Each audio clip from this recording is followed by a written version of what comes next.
Hey guys, on this video I will show you how to import products from SaleYee.com to your WooCommerce store using Importify.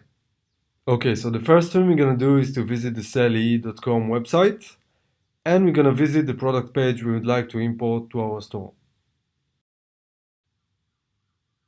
On the product page we're going to click on the red Add button. The Importify extension window will be open up and we can edit the product title, description, and the product pricing.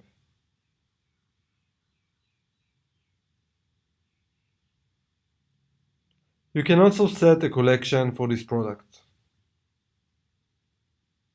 Once you're done, click on Add to your store.